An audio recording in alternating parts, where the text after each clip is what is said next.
I'm a doubter, not of faith, but of people. Because here's the reality. If my barber get my hair wrong, it'll grow back. If my plumber flood my house, I can get it fixed. But if the preacher get the message wrong, it's too late. So my idea has always been people are as right as they can be for what they know. So let's put it in context. When we were passed down a faith, if you are African-American, grew up in an African-American church, from someone who heard it from someone who heard it from someone who couldn't read. Because if you in the 1900s, Tallahassee bus boycott or the segregation, you got to think, bro, we wasn't even integrated into schools until what, late 50s. So there's something called the Azusa Street movement, which is the initiation of the Holy Spirit in America, right? So you got people who are that speaking in tongues, dancing, shouting around in church. That's 1906 to like 1911.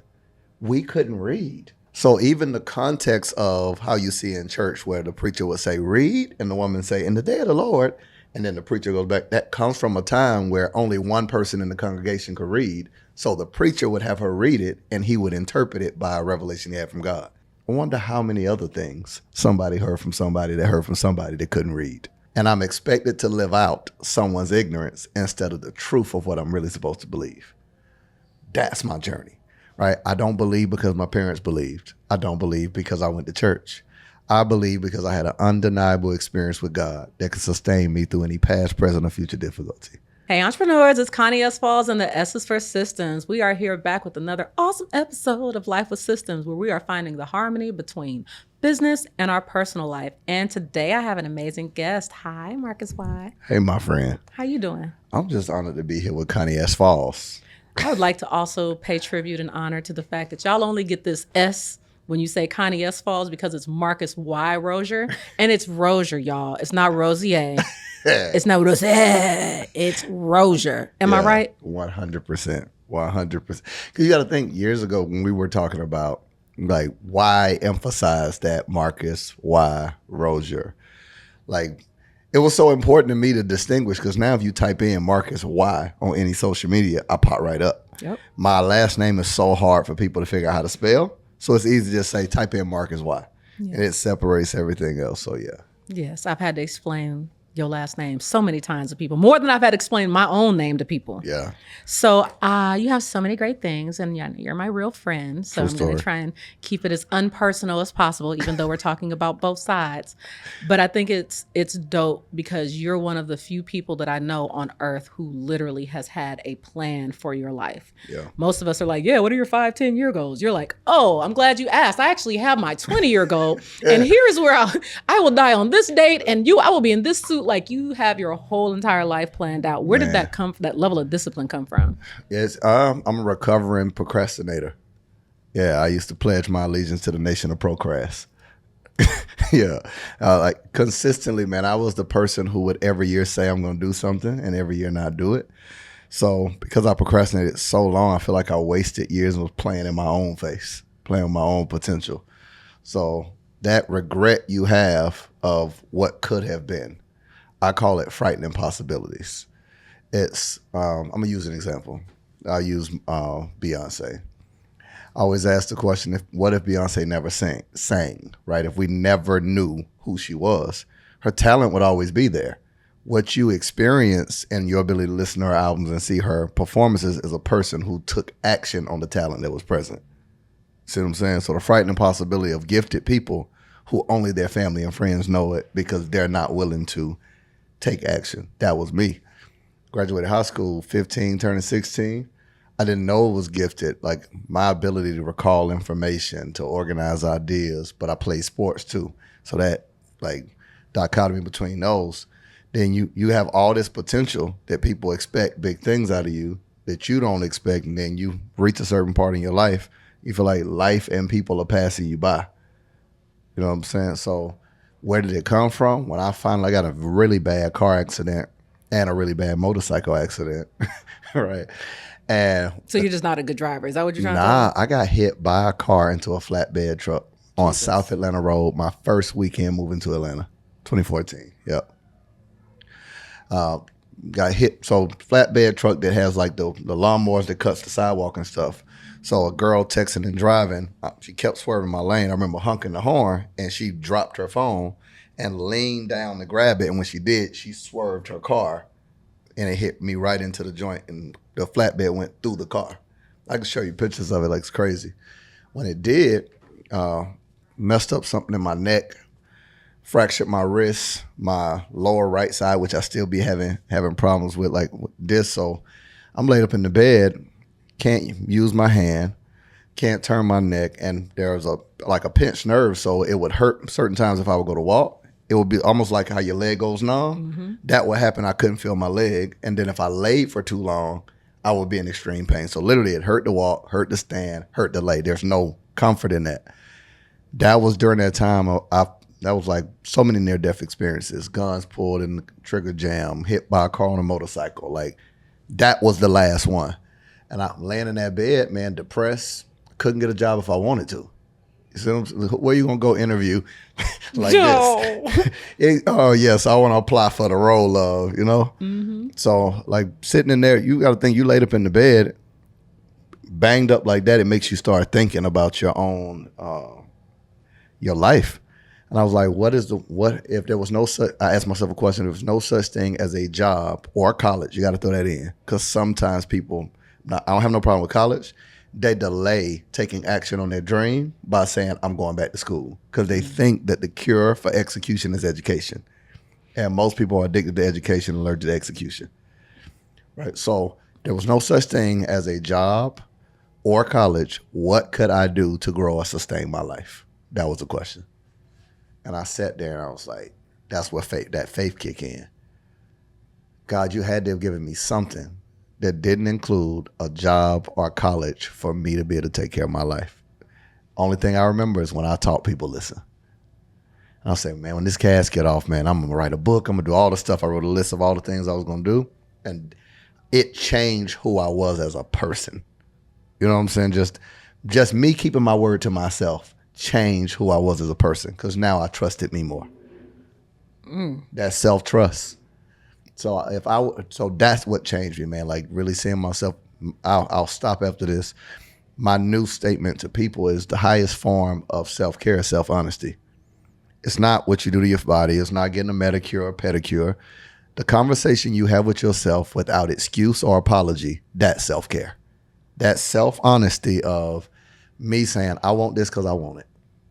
I want this because I want attention. Even if it's wrong, you at least need to have self-honesty.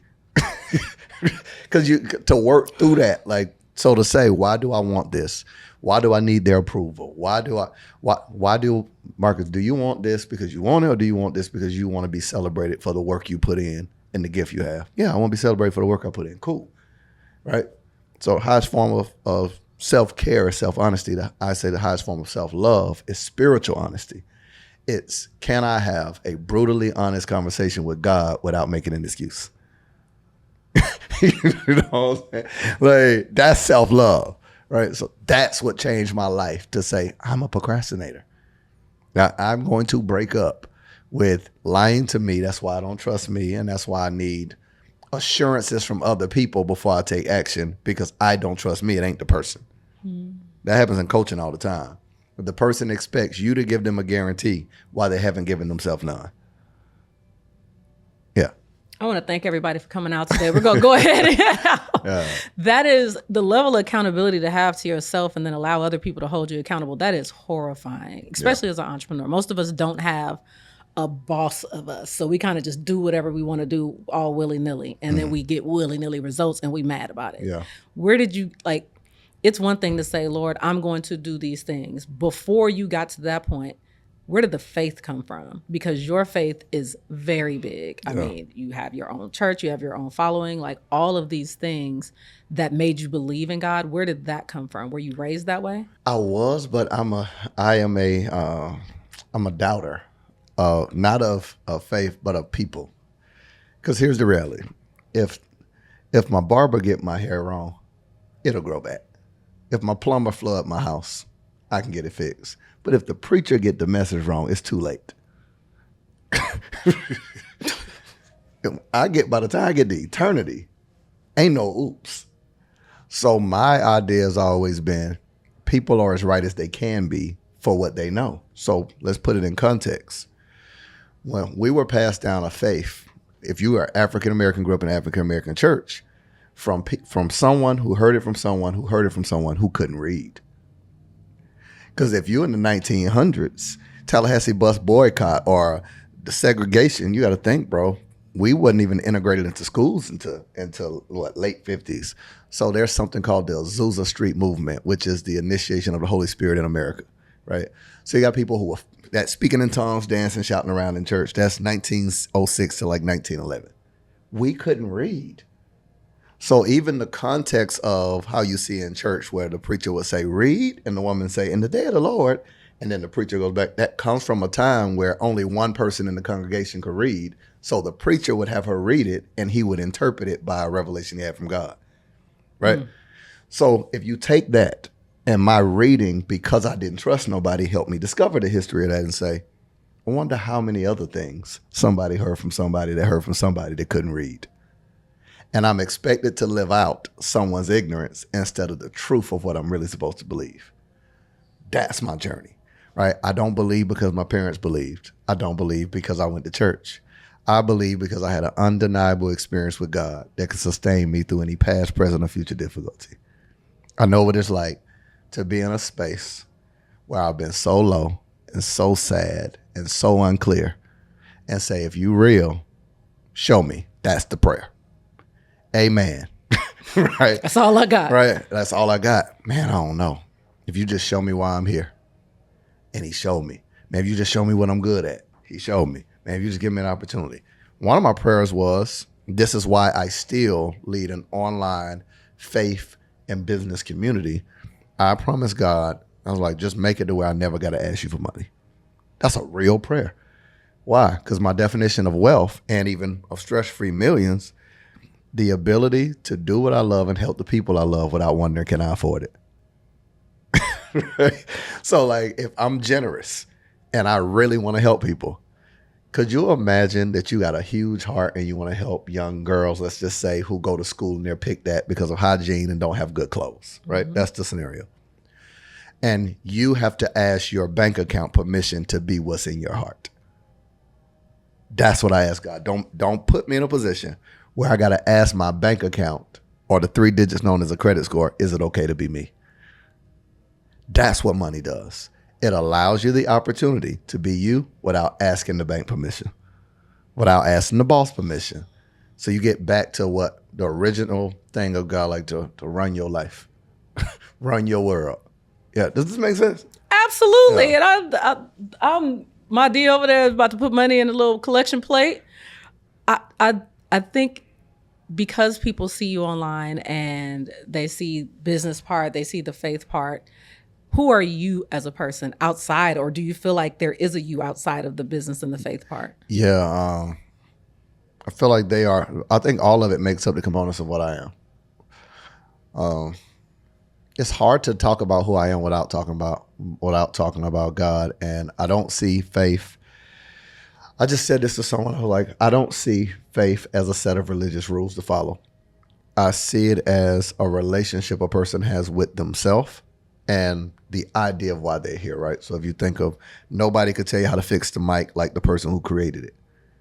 You wasn't present when they had the idea. So I say that to say, who am I? I really believe, man, that my life's mission is to empower, like what 𝗵 stands for, empower people and inspire them to change.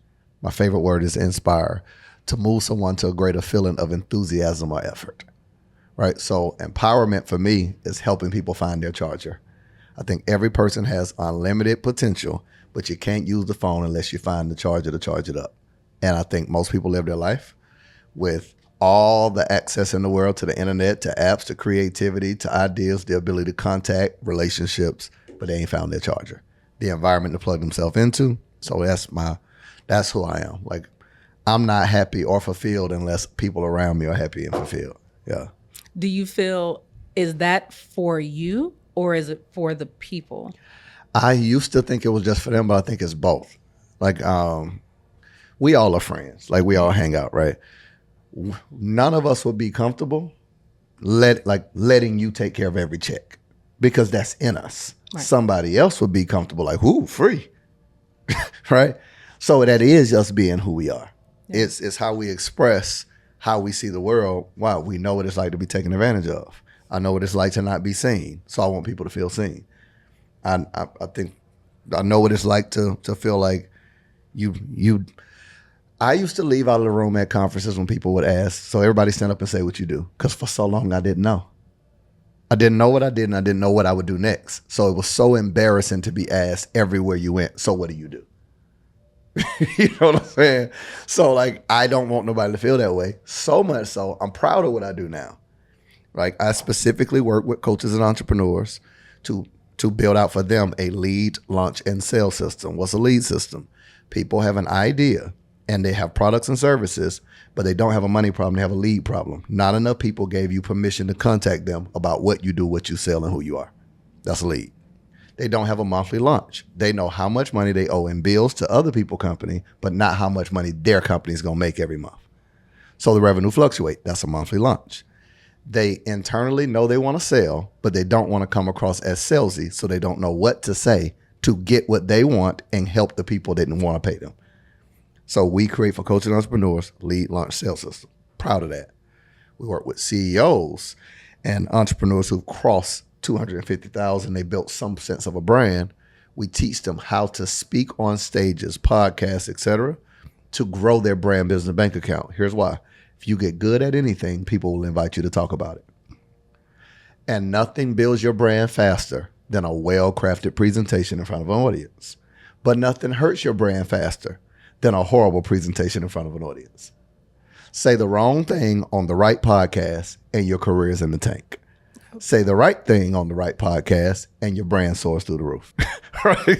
So I love it. That's why we help them with it. So I say that to say, like, that proudness of what we do. I still, this weekend, was at a conference. Random people would come up. Hey, so what do you do? Hey, how you doing? I'm Marcus. And they laugh at it. No, seriously, what you do? I'm Marcus. Let's start there. I'm a human. You get First, it, right? yeah. So that feeling of empowering people to remember, man, I feel like I'm talking so much. No, this is what you're here for. Okay. Podcast. I talk, you know me, so you know I talk in riddles. I know. Like, you know, I'm talking parables. Come on, parables. So the idea is this, and it took me so much, and I'm still working through it, right? So I have not mastered this yet. What I feel like I'm in the best place I've ever been, but also in the lowest and roughest place I've ever been at the same time. It's crazy, because I am trying to emotionally and mentally and even in character catch up with my gift. So for years I didn't see myself.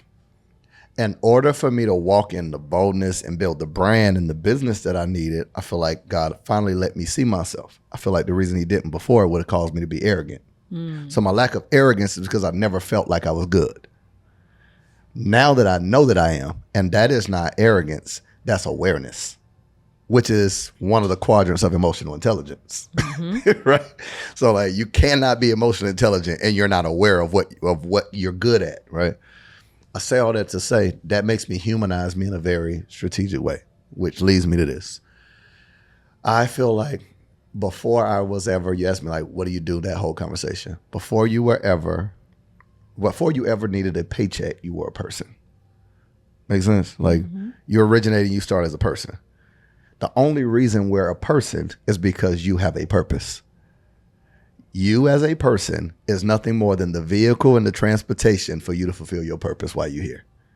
The only way to reach a paycheck is to live in your purpose. Let's back it up. So before you needed a paycheck, you had a purpose. The only reason you having a purpose is because you're a person. So purpose first, then person, then paycheck. Here's the problem. People start with chasing a paycheck. They forget the need to explore who they are as a person, and they ignore the fact that the money you need is in the environment and this thing called purpose. That brings me to a reality of, if I don't develop me as a person, I never plug into and get fulfillment in my purpose, and I never make the money I need in my paycheck. Like, I don't never confuse them. So like, that's where I'm at. I'm on this journey, man, to just help people figure it out and say, there is a lot of things money can do, but money don't pay for lack of confidence.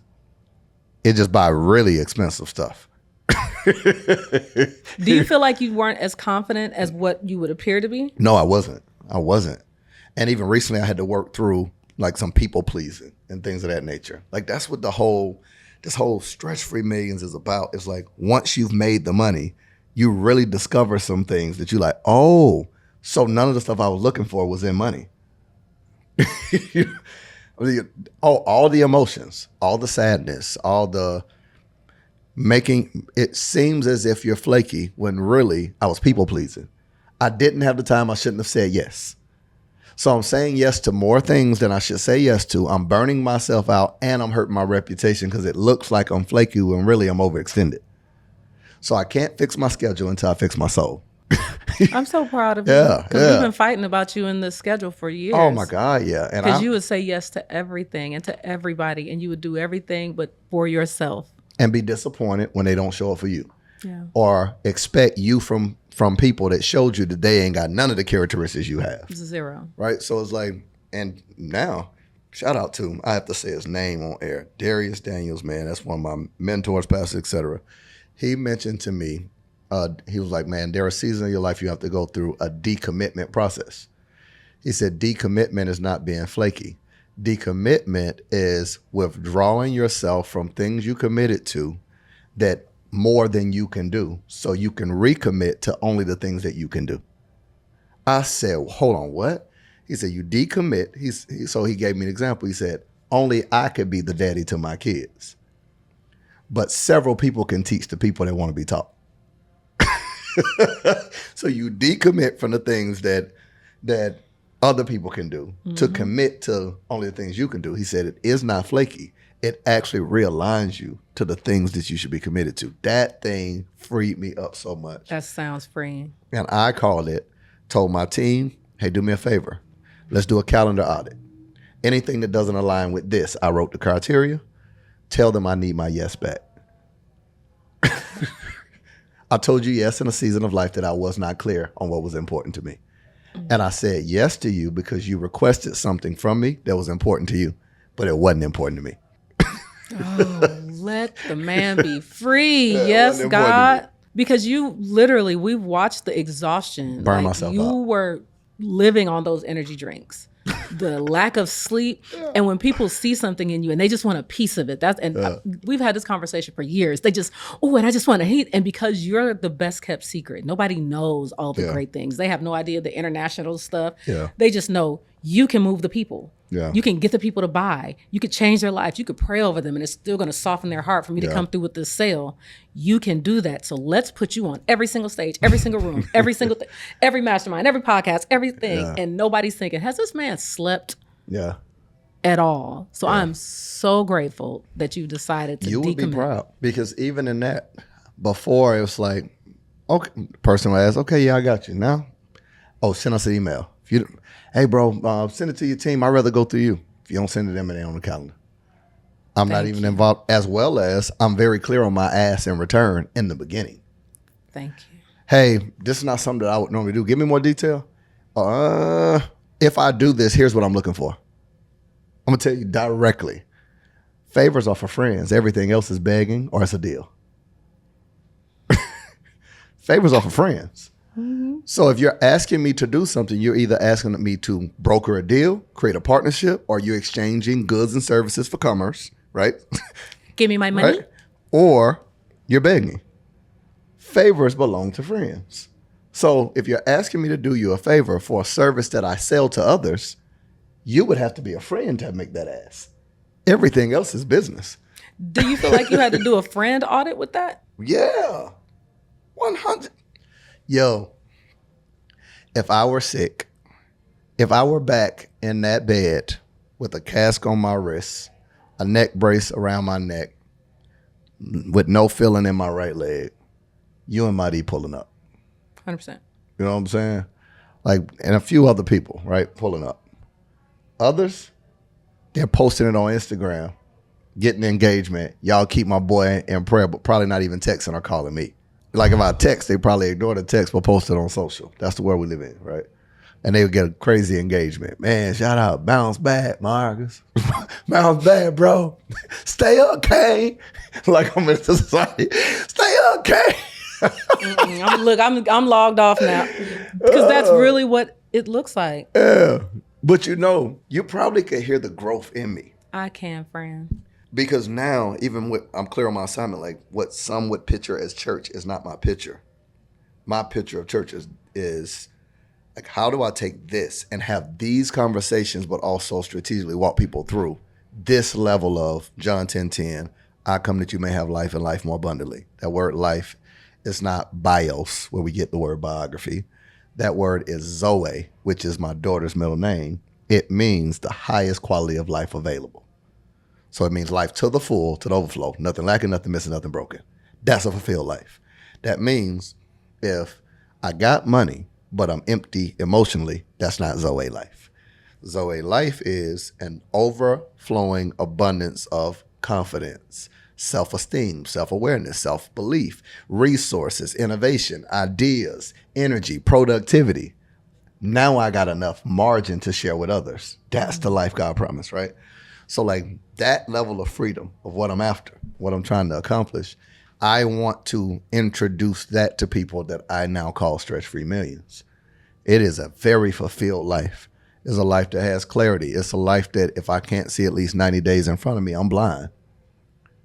Right? Because if I can't see 90 days in front of me, I don't know what to say no or yes to.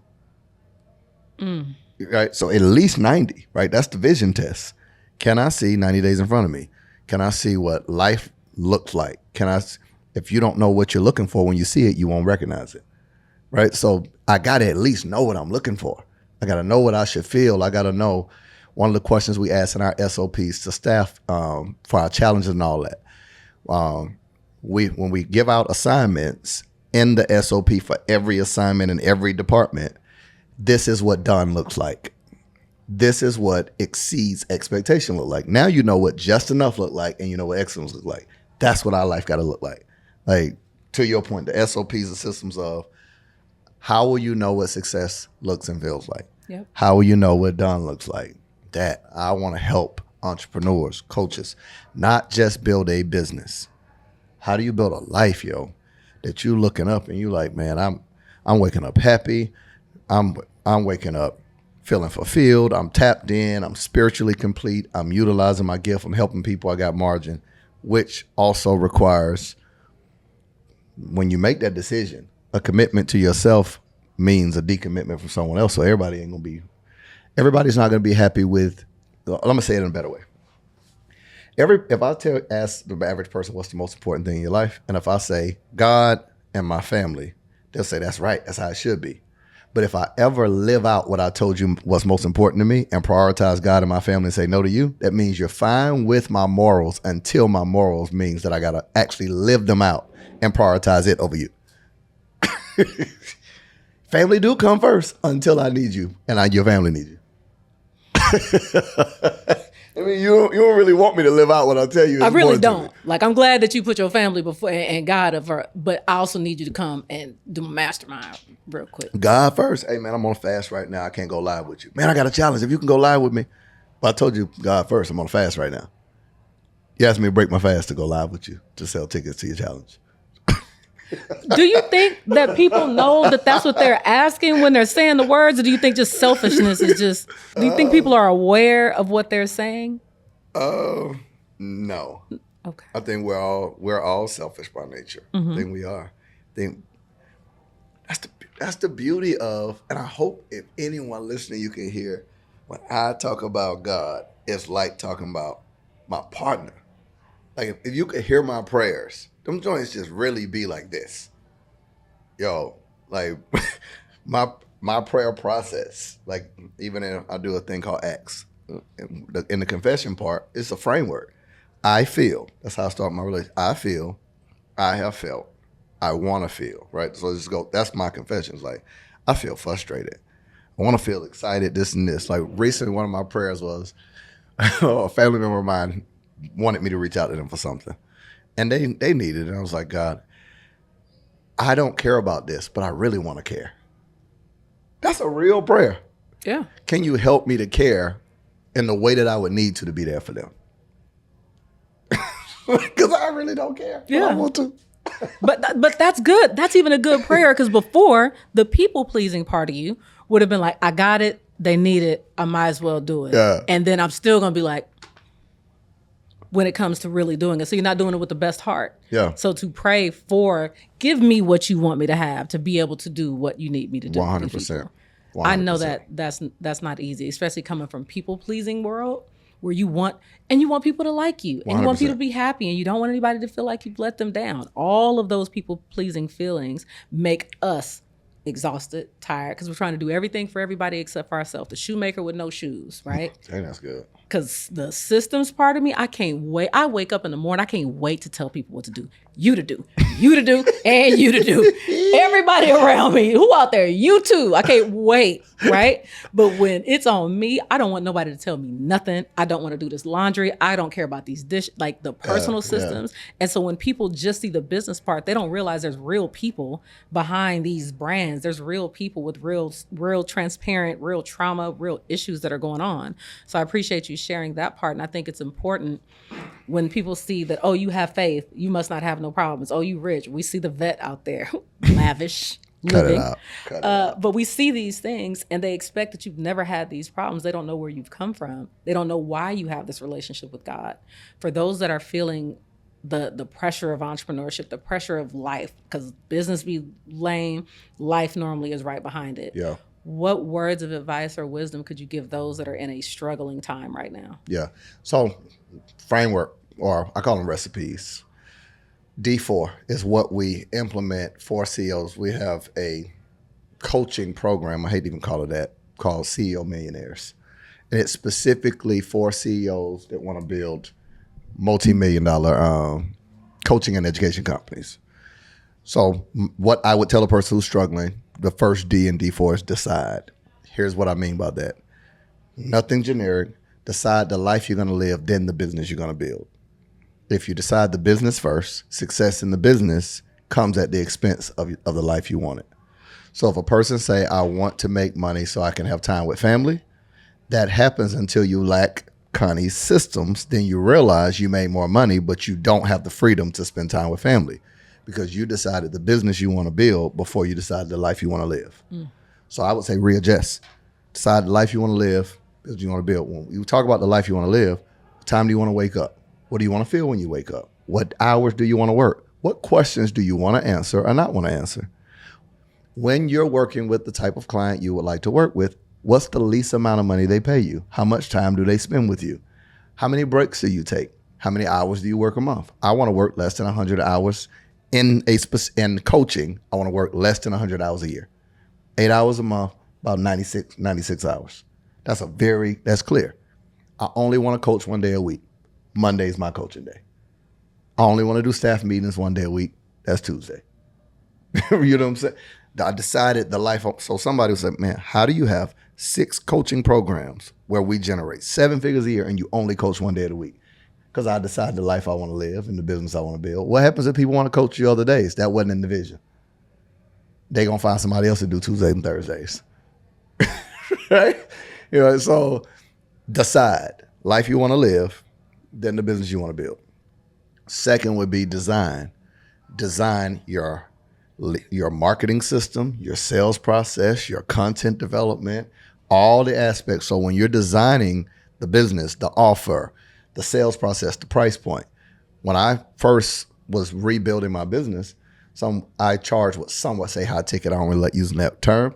I'd rather say premium or exclusive value programs. When I designed them, I charge more so I can work with less people and answer every question. So I would rather take 10 people at $5K or $10K than take 100 people at $37. Ooh.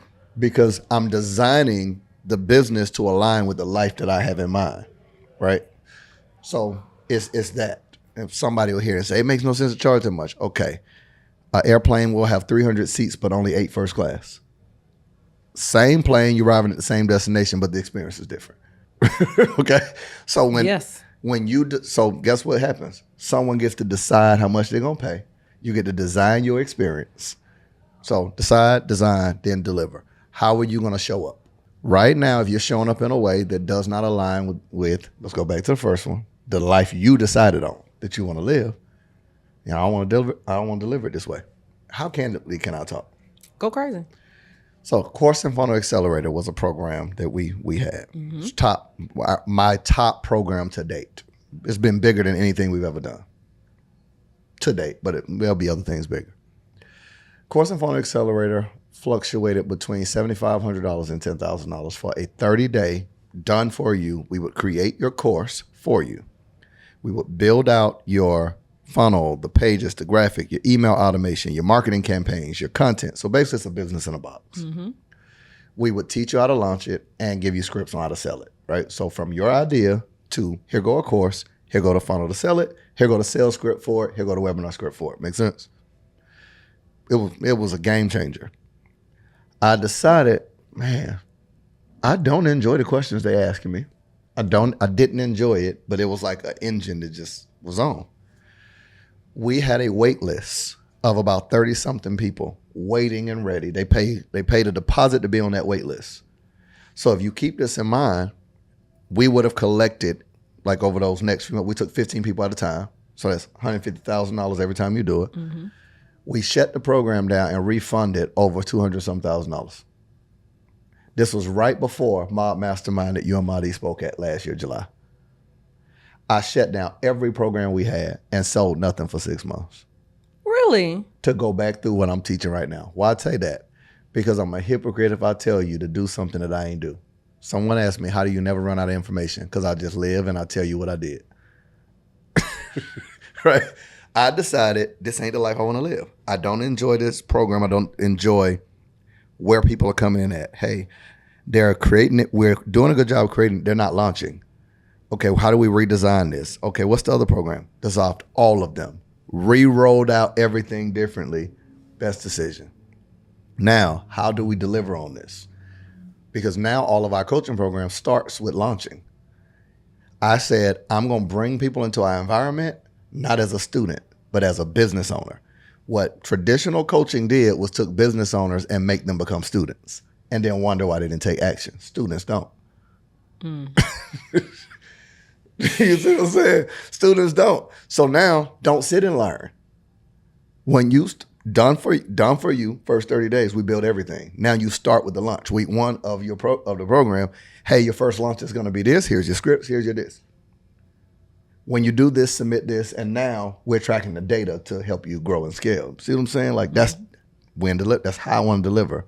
So decide, design, deliver, and then delegate.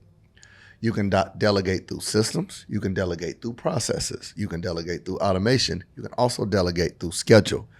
Because people think consistent means every day. Consistent could mean once a month. Consistent can mean once a quarter.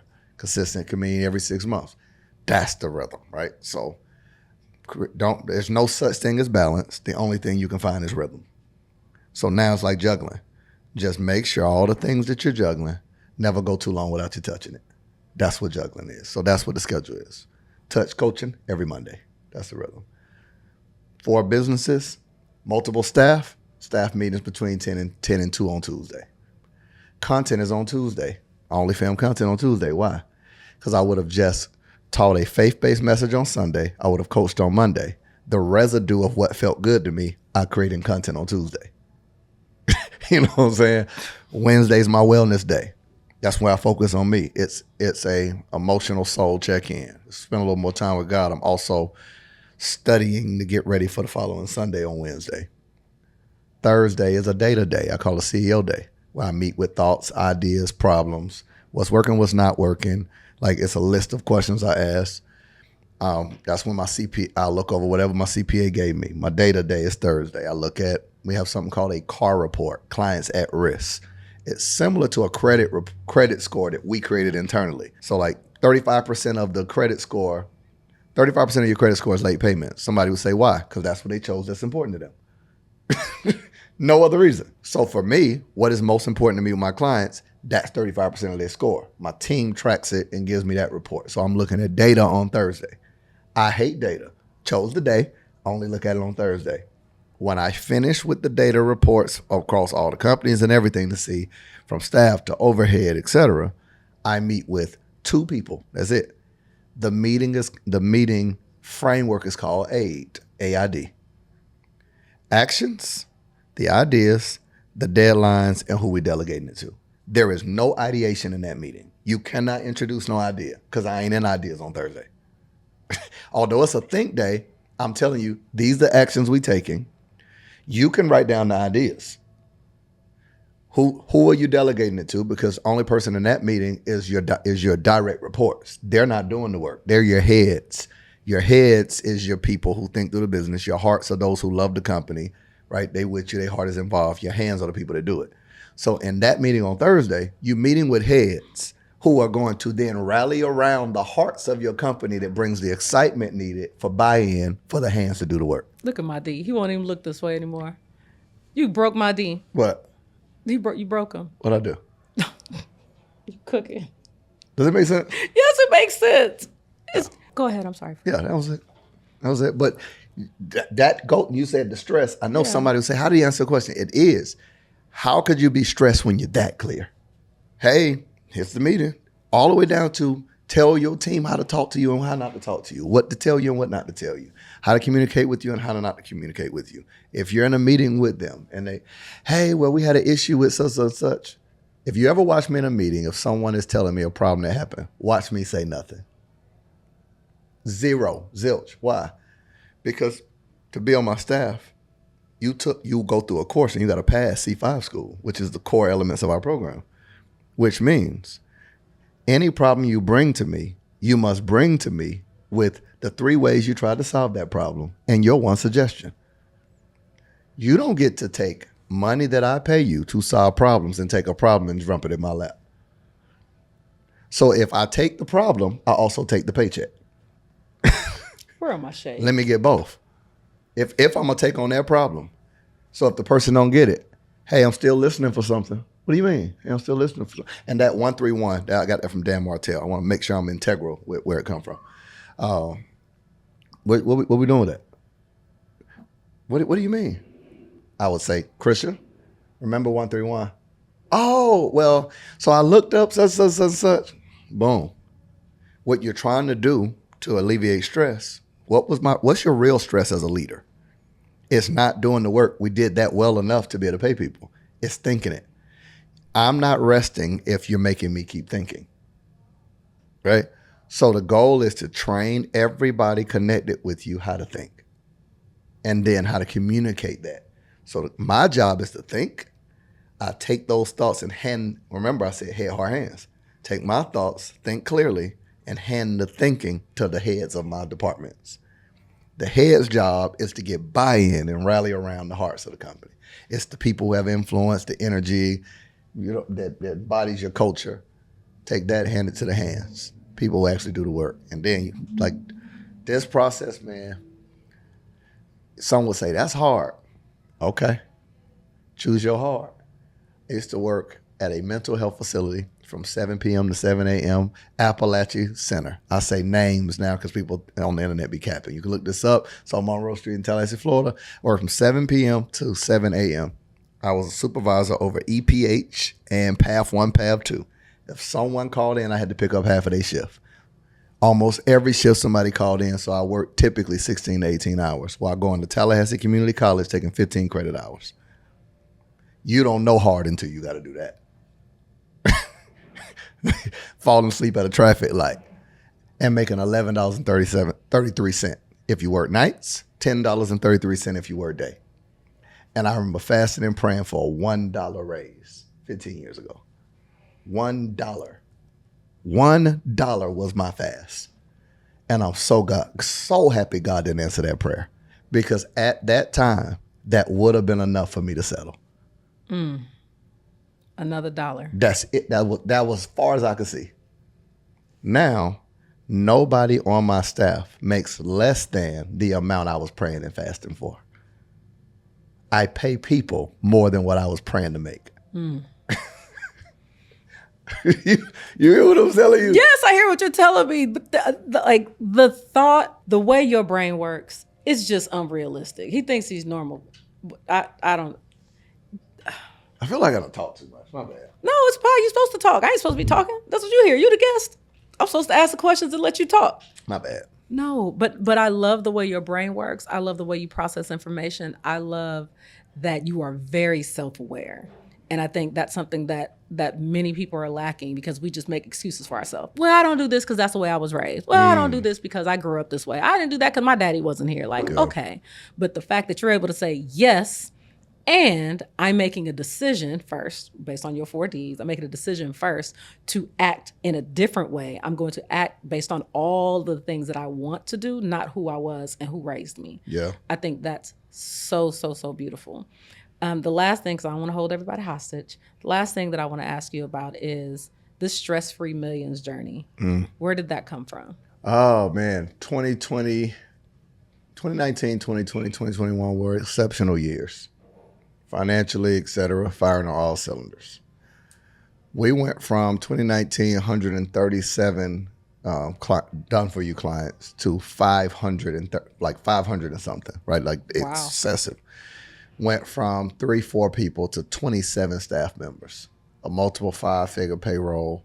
And I don't think anybody realizes the level of anxiety that comes with complaints on something you built. Like emails would literally, and I'm not an anxious person, like, you don't know. I started having like panic attacks and like this weird thing happened to me emotionally, mentally, started feeling depressed. I would not go to events because I remember having a lady walk up to me, y'all cheated me and this. And it embarrassed me. Like, you know what I'm saying? It embarrassed me. It shocked me, like disrupted my nervous system. And here's what happened, man. It wasn't necessarily like intentional. We were growing so fast and hiring so fast that I didn't have, for the first time in my life, I didn't know my clients. I didn't know all of them. And there was a process in place. But I see why corporations have middle management. No one taught us I won't say us, no one taught me how to build out middle management, directors, tracking. So if you're telling a person, when this come in, do this, this, and this, and on our sheet, you checked off on it. But if I hired Connie, who hired 𝗲𝗍 and they friends, 𝗲𝗍 checks off on it, Connie's his supervisor, Connie approves of it, and then it comes to me, I'm assuming it's done. That's what was happening. We had people in our company that were checking off through our processes, and it looked to me like it's done, but the client wasn't receiving it. You know what I'm saying? I learned a valuable lesson of not handing off too much too soon. So the person was hiring their friends and on down the line. Like I removed myself from hiring all that. So to that point, that emotional stress, it wasn't just business. It was in all areas. My father went through, well, he still now hasn't walked. So my father hasn't walked in almost 2 years.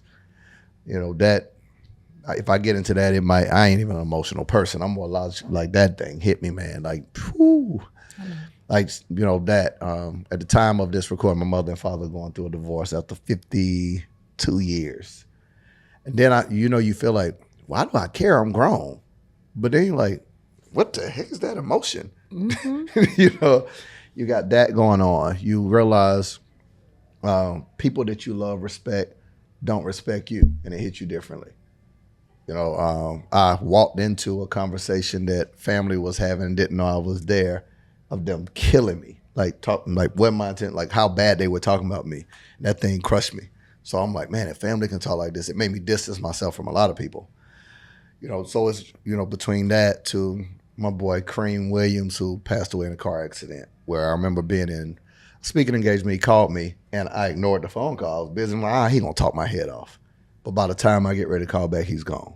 Yeah. You know, my uncle Manuel, who's like father figure to me, same thing. You know, it's like that takes its toll on you, stuff that you never voice, feeling unfulfilled, feeling all that. So the hardest thing, that's something everybody won't relate to this. I'm gonna say it again, everybody won't relate to this. People think if you're winning in an area they're losing, that you're okay. So if they're losing in the area of money, they think you're like, they rich, they'll be okay. The internet does that to celebrities because they think if the one area I feel like will make me happy is money, if you have that, you don't get no grace and empathy because money ought to fix this.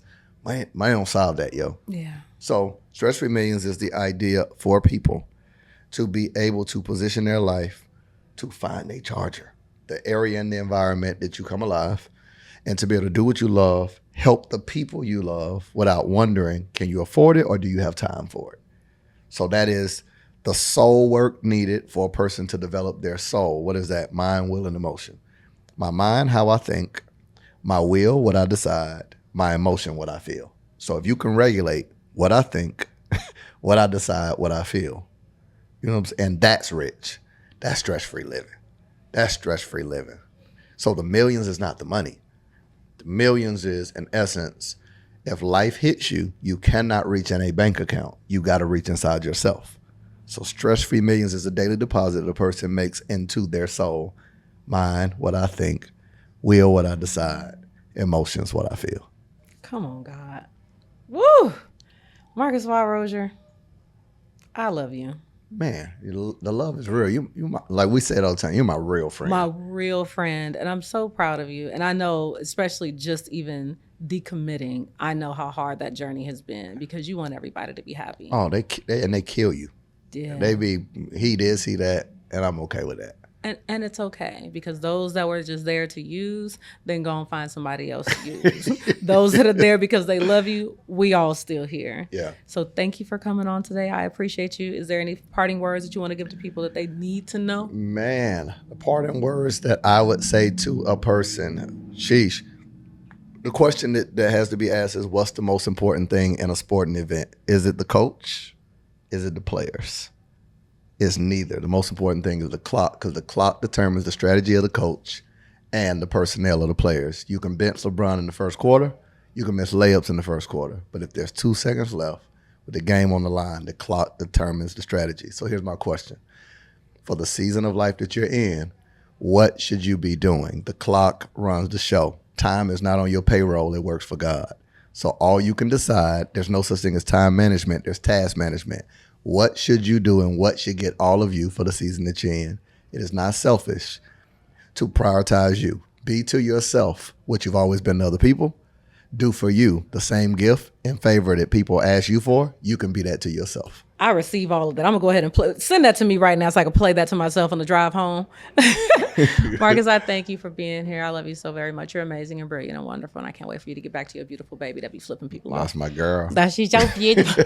Sweet little baby. My reigns away. I know. But I am so grateful for you guys to be here for another episode of Life with Systems, where we talk about the balance.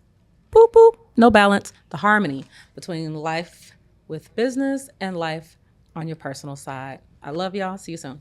Bye.